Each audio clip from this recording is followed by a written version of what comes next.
50 taon at mas marami pa.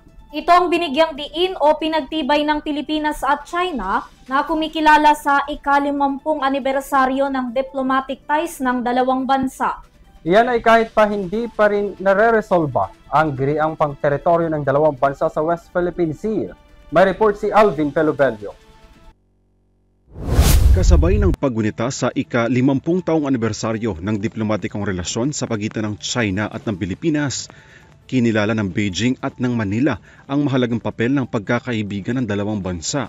Sa isang programa na inorganisa ng Federation of Filipino-Chinese Chambers of Commerce and Industry Incorporated, sinabi ni Ministry Councilor Wang Yulei ng Embahada ng China sa Manila na mahalaga ang papel ng mga dialogo sa pagitan ng Beijing at ng Manila sa gitna yan ng mga issue at sigalot, partikular na sa West Philippine Sea.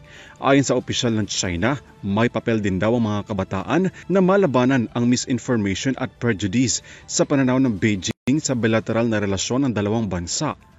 中非关系的未来，在今年不久前，中国驻菲律宾大使馆举办了青春赋能、面向未来的开门迎宾活动。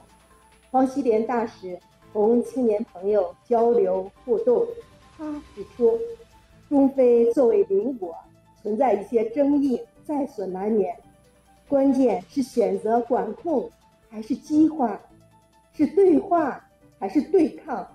希望大家克服信息误导和舆论成见，洞察真实的中国，客观理性看待双边关系。